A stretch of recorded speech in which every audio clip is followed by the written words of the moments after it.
अस्सलामुअलैकुम, मैं इमदाद सुमरो। इमरान खान ने स्टे दे दिया है अपनी ऐलान पर। भूख हड़ताल का ऐलान किया था, मगर अपने ही ऐलान के ऊपर खान साहब ने खुद नोटिस लेकर अपने आप को स्टे दे दिया है। क्या माजरा है, क्यों भूख हड़ताल करना चाह रहे थे और अब क्यों भूख हड़ताल नहीं कर रहे इमरान खान साहब, या भूख हड़ताल को इल्तवा का शिकार क्यों किया है, उस पर बात करेंगे। और चीफ जस्टिस साहब के ऊपर अदम एतमाद का इजहार इमरान खान साहब ने एक बार फिर कर लिया है, और चीफ जस्टिस पर अदम एतमाद का इजहार करने से खान साहब को क्या मिलेगा, इस मामले पर भी बात होगी। और एक वाक़या हुआ है अफसोसनाक। आयशा जहां ज़ेब साहिबा एक मशहूर टीवी एंकर हैं, मज़ाहिया प्रोग्रामों में एंकरिंग करती रही हैं, और रिसेंटली उन्होंने कुछ मुतनाज़ा शख्सियात के साथ एक प्रोग्राम किया था और वो प्रोग्राम बड़ा वायरल हुआ, उसमें भी अच्छी खासी लहदें हुई। उसकी वजह से भी आयशा जहां ज़ेब जो है दोबारा अपना लाइमलाइट्स में आई। उनके ऊपर उनके शोहर ने किया है तशद्दुद, बदतरीन तशद्दुद किया है, बहीमाना तशद्दुद किया है। उसकी FIR हो गई है दाखिल, और क्रिकेट टीम के अंदर एक बड़ा ऑपरेशन शुरू कर दिया गया है। और आगाज़ में निशाना जो है वो दो लोग बने, एक वहाब रियाज और दूसरे अब्दुल रज़्ज़ाक। क्यों उनको निशाना बनाया गया है, क्यों उनको हटाने का फ़ैसला किया गया, इन सारे मामलात पर बात करेंगे। लेकिन PTI के लिए एक अच्छी खबर, छोटी सी अच्छी खबर ज़रूर आई है, और वो ये है कि सनम जावेद को गुजरांवाला में 9 मई के हवाले से जो मुकदमात दर्ज थे, उन मुकदमात में लाहौर हाई कोर्ट की 2 रुकनी बेंच जस्टिस असद जावेद घुराल साहब और जस्टिस अली रज़ा बाजवा पर मुश्तमिल बेंच ने उन्हें डिस्चार्ज कर दिया है उन मुकदमात से। और उनके ऊपर वो रिमांड पर उनको लिया गया था, तो रिमांड वगैरह भी ख़त्म। और ये पूछा अदालत ने कि सनम जावेद के ऊपर और मुकदमात हैं, तो बताया गया कि नहीं, तो अब सनम जावेद रिहा हो सकती हैं अगर उनको दोबारा गिरफ़्तार ना किया जाए। लेकिन बहरहाल रिहाई के इम्कानात कम हैं, तो PTI के लोग अब आहिस्ता आहिस्ता अदालतों से, बल्कि तेज़ी से उनको अदालतों से रिलीफ मिल रहा है। लेकिन जिस तरह की इमरान खान साहब सियासत कर रहे हैं, तो फ़ायदा कोई नहीं हो रहा उनको। और ख़ान साहब तो सिर्फ़ और सिर्फ अपनी ज़ात की कैदी हैं, अपनी ज़ात के असीर हैं, तो वो तो अपनी ज़ात को लेकर सारे मामलात कर रहे हैं। ख़ान साहब की भूख हड़ताल पर मैं बाद में आता हूँ। पहले ये जो आयशा जहां ज़ेब का मामला है और क्रिकेट टीम का मामला है, उस पर बात हो जाए। आयशा जहां ज़ेब जो है वो Jio TV पर भी रही हैं, मुख्तलिफ टी चैनल्स के साथ उन्होंने काम किया है, आजकल समा में है। उन्होंने एक FIR दर्ज करवाई है, थाना सरवर रोड लाहौर कैंटोनमेंट का एरिया है, और वहाँ पर उन्होंने इल्ज़ाम आयद किया है कि जी उनकी शादी हुई थी 2015 में हारिस अली वल्द अफजाल, ये रिहायशी हैं गुजरांवाला के। और वो कहती हैं कि जी FIR में कि जी मैं एक शरीफ नफ्स औरत हूँ, पढ़ी लिखी खातून हूँ, मेरा शोहर जो है वो सख्त मिजाज और शक्की मिजाज है, अक्सर शादी के बाद जो है वो गालम गलोच भी करता रहा। जनवरी 2024 में उसने तशद्दुद किया और बच्चों पर भी तशद्दुद किया। लेकिन मैं यानी साहिला जो है, यानी दरख्वास्त वो जो फरियादी यानी आयशा जहां ज़ेब, वो कहती है कि जी मैंने हर मुमकिन कोशिश की कि मैं निभाऊँ, मैंने निभाने की कोशिश की, सारा कुछ बर्दाश्त किया, तंग नज़री हर चीज़ उसकी बर्दाश्त की।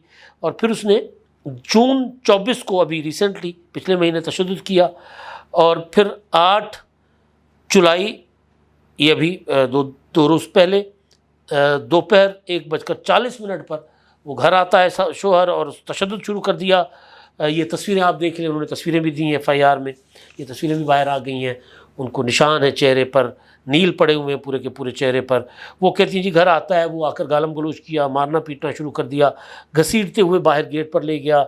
मेरे चीखने चिल्लाने पर अहले मोहल्ला इकट्ठे हो गए, मेरे बच्चियाँ, वो दोनों बच्चियों के नाम भी उन्होंने लिखे हुए हैं, वो आ गई। और फिर एक ड्राइवर और इलेक्ट्रीशियन वो आए, और ये जो खावन जो हैं उनके, उन्होंने पिस्टल तान लिया उनके ऊपर, आयशा जहां ज़ेब के ऊपर। 12 लोग काफ़ी इकट्ठे हो गए, तो पिस्टल लहराते हुए फ़रार हो गए। अब ख़बर ये है कि जी वो साहब जो है ना, ये जो बहुत बंदा क्या कहे, अफजाल साहब जो है, उनको पुलिस ने गिरफ़्तार कर लिया हुआ है। मतलब इनकी सारी अक्कड़, सारा औरतों पर ही निकलता है। मतलब एक औरत के ऊपर, बीवी के ऊपर तशद्दुद करना, किसी भी औरत के ऊपर तशद्दुद करना, माँ, बीवी, बेटी, मतलब गैर इंसानी रवैया, गैर इंसानी सलूक है। तो बहरहाल एक FIR हो गई। अब इसको उसने जो किया है उसको बिल्कुल सज़ा मिलनी चाहिए। मेरा ख्याल है क्रिकेट पर बाद में आता हूँ, इमरान खान साहब पर मैं पहले आता हूँ। आपको याद होगा चंद दिन पहले खान साहब ने एक ऐलान किया था। एक तो उन्होंने कहा था कि जी चीफ जस्टिस पर एतमाद नहीं है मुझे बिल्कुल भी, एतबार नहीं चीफ जस्टिस साहब पर, और वो अपने आप को हम मेरे जो पीटीए के मुकदमात हैं, हमारे मुकदमात हैं, उससे दूर कर लें। चीफ जस्टिस काजी फायज़ ईसा साहब, अब इनको तो चाहिए ना उमर अता बंदयाल जैसा चीफ जस्टिस, इनको चाहिए बेंच उमर अता बंदयाल बेंच के सरबराह हो, एजाजुल एहसन दूसरे बेंच में मेंबर हो, तीसरे जो हो वो मजालिक व नकवी हो, हम ख्याल बेंच हो, इमरान खान साहब जो कहे वो फैसला करें, या फिर इमरान खान अपना चीफ जस्टिस की सास, चीफ जस्टिस की बीवी साबिक चीफ जस्टिस, और या ख्वाजा तारिक रहीम साहब की जो एहलिया साहिबा मोहतरमा है, वो जो कुछ कहे वो फैसले हो जाए। तो बाकी फिर वही अदल था, वही इंसाफ था जो बंदयाल साहब कर रहे थे। चीफ जस्टिस काजी फायज़ ईसा साहब ने आते ही प्रैक्टिस एंड प्रोसीजर एक्ट को जो मुअत्तल रखा गया था अदालत की तरफ से, उसका फैसला किया, और अब जो बेंच बनते हैं वो 3 जजेस बनाते हैं। चीफ जस्टिस की सरबराही में 3 रुकनी कमेटी है, वो फैसला करती है कि कौन से मुकदमात किसकी अदालत में लगेंगे। लिहाजा अब वो वाला दौर नहीं रहा हम ख्याल बेंचेस वाला, तो वो 3 जज साहबान बैठकर फैसला करते हैं। तो बहरहाल उस पर इमरान खान साहब ने कहा था कि जी जेल में मेरे साथ नारवा सलूक हो रहा है और अब मैं भूख हड़ताल करूँगा। अच्छा जी, भूख हड़ताल करेंगे। आज जब 190 मिलियन पाउंड का मामला था, उसमें परवेज़ खट्टक की भी हुई है, अपना गवाही भी हुई है, लेकिन उस पर अगले व्लॉग में बात करेंगे तफसील के साथ। वो पूरा का पूरा मुद्दा है, वो उस मुद्दे पर अलग से बात करना बनती है। तो उसके दौरान इमरान खान साहब ने सहाफ़ियों से की गुफ्तगू, उसमें किसी दिल जले सहाफ़ी ने याद करा दिया कि खान साहब आपने तो भूख हड़ताल करनी थी। तो खान साहब ने कहा कि जी हाँ जी, मैंने ऐलान किया है, लेकिन मैं कुछ फ़ैसलों का मुंतज़िर हूँ, कुछ फ़ैसलों का मुझे इंतज़ार है, वो फ़ैसले होंगे फिर मैं फ़ैसला करूँगा कि मैंने भूख हड़ताल करनी है कि नहीं करनी। मैंने क्या गुजारिश की थी कि भाई भूख हड़ताल करने वाले ना चूरी खाने वाले मजनू हैं, ये कुर्बानियाँ देने वाले लोग नहीं। इमरान खान जेल में भी मुर्ग पहाड़ रहे हैं। जेल में इमरान खान साहब ज़्यादा अपने घर बनी गाला या जमान पार्क से ज़्यादा ईजी है। कुछ चीज़ें जो खान साहब की ज़ाती ज़िंदगी में हुआ करती थी वो शायद जेल में उनको ना मिले, लेकिन अदरवाइज़ जेल बड़ी अच्छी सौखी जेल काट रहा है, कोई उनको मसला नहीं है। तो मैंने ये गुजारिश की थी कि भाई गांधी जी करेंगे भूख हड़ताल, कोई पॉलिटिकल वर्कर भूख हड़ताल करते, पॉलिटिकल लीडर जिनके का नज़रिया वो भूख हड़ताल करते, जो कहें कि मैंने आर्मी चीफ के साथ बैठकर डील करनी है या मुझे आर्मी चीफ माफ़ कर दें, जो आरिफ अलवी की जिम्मेदारी ये लगाएं कि जी आप कह दें, आप मेरी तरफ से मेरी गारंटी लें कि बाहर आने के बाद मैं कुछ नहीं करूँगा, वो भूख हड़ताल नहीं करते। तो मैंने तो कहा था कि भूख हड़ताल नहीं होगी। वो 1-2 दिन बाद जब इमरान खान ने बात की थी तो वो जो कौन से गंडासे वाले साहब, KP के वाले वज़ीर आला गंडापुर साहब, उनसे किसी साहबी ने पूछा, उन्होंने कहा कि जी भूख हड़ताल होगी, जब इमरान खान भूख हड़ताल करेंगे तो फिर पूरी दुनिया में भूख हड़ताल होगी। भाई सवाल तो इमरान खान का है ना, वो भूख हड़ताल करेंगे। तो जब मैंने खबर पढ़ी जो जुमला एक्सप्रेस ने रिपोर्ट किया, तो उसमें कि जी भूख हड़ताल पर उन्होंने कहा कि मैं भूख हड़ताल ज़रूर करूँगा, अभी कुछ फ़ैसलों का इंतज़ार है। तो मुझे हुआ कि जी इमरान खान साहब ने ना अपने आप को स्टे ऑर्डर दे दिया कि नहीं खान अभी भूख हड़ताल नहीं करनी, फ़िलहाल स्टे ऑर्डर। तो स्टे इमरान खान साहब ने ख़ुद को दे दिया। चीफ जस्टिस साहब के मुतालिक उन्होंने कहा है कि जी चीफ जस्टिस जो है वो हमें कहते हैं कि जी आप जाकर इलेक्शन कमीशन से इंसाफ ले। सबको पता है कि इलेक्शन कमीशन किस तरह का इंसाफ करता है। और दूसरा वो कहते हैं मुल्क को इस्टेब्लिशमेंट चला रहा है, हुकूमत इस्टेब्लिशमेंट की। बंदा पूछे कि अभी कल ही किसी दिल जले ने इमरान खान साहब की पूरी की पूरी तकरीर कन्वेंशन सेंटर इस्लामाबाद में जो की थी, उन्होंने वो चला दी कि जी मेरी हुकूमत तो चलाई कमर जावेद बाजवा रहे हैं, हर मौके पर फॉरेन पॉलिसी में वो हमें ताउन कर रहे हैं, हमारी मदद कर रहे हैं और वो चला रहे हैं फॉरेन पॉलिसी। कराची में भी बारिशें हुई हैं तो वहाँ पर भी जनरल कमर जावेद बाजवा ने वो सारे काम किए हैं। तो जनरल कमर जावेद बाजवा से तो बड़ा कोई सिपह सालार कोई जर्नैल है नहीं, तो मेरी तो हुकूमत सारी वो चला रहे। फिर एक बार इमरान खान ने ये तक कहा था कि जी मुझे जब बजट पास करवाना पड़ती थी तो उस वक्त अगर वोट की ज़रूरत होती थी, कोई कानून पास करवाना पड़ता था, तो मैं ISI वालों को कहता था, वो मुझे बंदे पूरे करके देते थे। बंदे कौन से? जलसे के लिए नहीं, कौमी असेंबली में जो सादा अक्सरियत चाहिए होती है या कानून पास करने के लिए जो कम अज़ कम वहाँ पर जो तादाद दरकार होती है ऐवान में, वो तादाद भी इमरान खान साहब कहते हैं मुझे इस्टेब्लिशमेंट पूरी करके देती थी।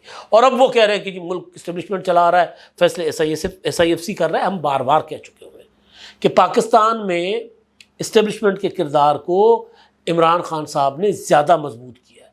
सियासत से इस्टेब्लिशमेंट ने बाहर निकलने का खुला ऐलान किया था, जो माजी में कभी नहीं किया था।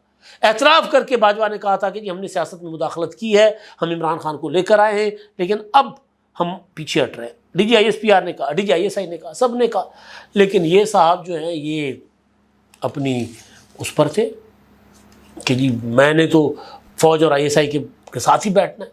फिर 9 मई कर दिया, हमले कर दिए। अब चीफ जस्टिस साहब को के ख़िलाफ़ उन्होंने वो जो नैब तरामीम में जो बयान इमरान खान साहब का तो हो गया था, लेकिन फिर एक तहरीरी उन्होंने भेज दिया बयान सुप्रीम कोर्ट को, और उसमें उन्होंने कहा है कि जी नैब तरामीम जो है वो कलअदम करने का जो फ़ैसला है वो बरकरार रखा जाए, अपीलें मुस्तरद की जाएँ।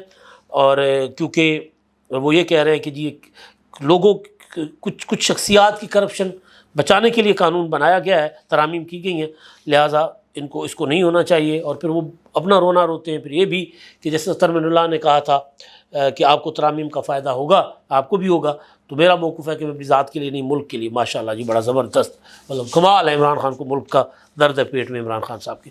बहरहाल वो ये फिर कह रहे हैं कि चीफ जस्टिस साहब, आप जो PTI से मुतल्लिक हमारे मुतल्लिक मुकदमात हैं ना, वो आप ना सुने, आप अलग कर लें। वो तो मैंने पहले बात कर ली कि इमरान खान साहब को चाहिए जनाब उमरता बंदयाल चाहिए, गुलजार चाहिए, साकिब निसार चाहिए, इनको वो चीफ जस्टिस तो नहीं चाहिए जो बैलेंस्ड हो।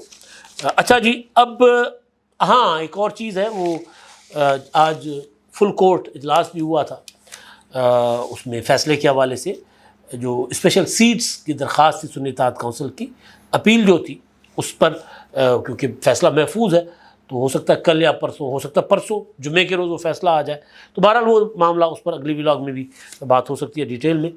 अब जनाब एक जो मामला लाहौर अपना इस्लामाबाद हाई कोर्ट के जो जज हैं जस्टिस जहांगीरी साहब, उनके ख़िलाफ़ उनको कोई मशकूक कॉल्स जो है वो मौसूल हुई हैं, और कोई साहब अपने आप को FIA का कहकर उनको मैसेजेस भी कर रहे थे, और उस पर उन्होंने अपने जो क्या कहते हैं रजिस्ट्रार को उन्होंने बताया कि जी ये सारी चीज़ें चल रही हैं, तो रजिस्ट्रार ने FIA वगैरह को बता दिया कि सारा कुछ हो रहा है। तो ये क्योंकि जस्टिस जहांगीरी साहब जो है तारिक महमूद जहांगीरी, वो उनके ख़िलाफ़ प्रोपेगेंडा भी अच्छी खासी शुरू किया गया था, प्रोपेगेंडा और काफ़ी सारी और चीज़ें भी उनके अगेंस्ट चल रही थी। वो मुकदमा सुन रहे हैं बेसिकली इस्लामाबाद की तीनों सीटें जो मुस्लिम लीग नून को अपना कहा गया कि उन्होंने जीती हैं, और PTI का क्लेम है कि नहीं मुस्लिम लीग नून को जितवाया गया है, तो मुकदमा उनके पास चल रहा है। तो बहरहाल एक तो ये मामला, दूसरा वो जो फ़ोन टेप करने का, मैं क्रिकेट पर आता हूँ, फ़ोन टेप करने का जो अख्तियार दे दिया गया ना ISI को कौमी सलामती के मद्देनज़र रखते हुए, उसको भी लाहौर हाई कोर्ट में एक आम शहरी फ़ाहद शब्बीर साहब ने चैलेंज किया। अब देखते हैं इसमें क्या निकलता है। अब जनाब पाकिस्तान क्रिकेट बोर्ड ने ये ख़ास तौर पर जो हज़ीमत हमें उठानी पड़ी है, देखिए खेल में हार जीत होती रहती है, अगर टीम की एफर्ट नज़र आए ना कि टीम खेलने के लिए मैदान में है, टीम अपनी जान लड़ा रही है, लड़के खेल रहे हैं, फिर कोई मसला नहीं है, लोग टीमें हारती भी हैं, टीमें जीतती भी है। लेकिन हमारी टीम नज़र आ रही थी कि ये सारे के सारे लड़के जो है ना वो ग्राउंड में खेलने नहीं गए, एक दूसरे की टांगें खींचने गए। तो बहरहाल उसमें PCB के चेयरमैन मोहसिन नकवी साहब ने अपने कुछ तहकीकात करवाई थी, और उस तहकीकात के बाद सुहेल इमरान साहब सीनियर जर्नलिस्ट हैं जियो के, उन्होंने रिपोर्ट किया है सोर्सेज से कि जो टीम सिलेक्शन कमेटी के रुकन वहाब रियाज और अब्दुल रज़्ज़ाक, इन दोनों को हटाया गया, और वहाँ उनमें से एक जो है वो ख़वातीन के कोच भी थे, तो उनको वहाँ से हटा दिया गया है। और शाहीन शाह आफरीदी के मुतालिक तहकीकात में एक बात सामने आई है कि उन्होंने डिसिप्लिन का ख्याल नहीं रखा, वो जो है वो उनका बर्ताव जो था, उनका रवैया जो था वो ठीक नहीं था, और लड़के जो हैं ड्रेसिंग रूम में एक दूसरे के ख़िलाफ़, यानी एक दूसरे के ख़िलाफ़ लॉबिंग भी कर रहे होते थे, एक दूसरे के ख़िलाफ़ बातें भी कर रहे होते थे, जिससे टीम की कारकर्दगी मुतासिर हुई। और जो इम्पॉर्टेंट चीज़ जो अक्सर सोशल मीडिया पर और मीडिया पर सवाल उठाए जाते थे कि भाई ये लड़के खेलने जा रहे हैं, हनीमून मनाने जा रहे हैं, तो उमूमन तो ये होता है कि अपना दुनिया जहान के जो खिलाड़ी जब खेलने जाते हैं कहीं मैचेस, तो अपनी फैमिलीज़ को साथ लेकर जाते हैं, बीवी बच्चों को।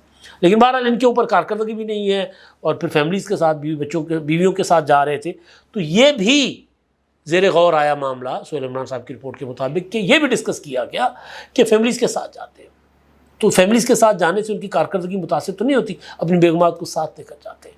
तो क्रिकेट के अंदर, क्रिकेट टीम के अंदर बहुत बड़े ऑपरेशन की ज़रूरत है, बहुत बड़े ऑपरेशन की ज़रूरत है। लड़के जिनके अंदर सलाहियत है भी, वो दूसरों के खिलाफ लॉबिंग करने में लगे होते हैं। और इसमें ज़ाहिर है जब शाहीन आफरीदी का जिक्र आया है तो फिर शायद आफरीदी साहब भी रगड़े जा सकते हैं। वो भी क्रिकेट बोर्ड में कोई ना कोई जगह बनाने की मेरा ख्याल है कोशिश कर रहे थे। तो बहरहाल उनके ऊपर भी मलबा गिर सकता है। ऑपरेशन होना चाहिए मुकम्मल, बग़ैर किसी क्या होता है, बिला इम्तियाज़। जो लड़के टीम को ख़राब कर रहे हैं, गंदा कर रहे हैं, चाहे वो कितने बड़े प्लेयर हो, उनको टीम से फारिग किया जाना चाहिए। अब तक के लिए इतना ही। अल्लाह।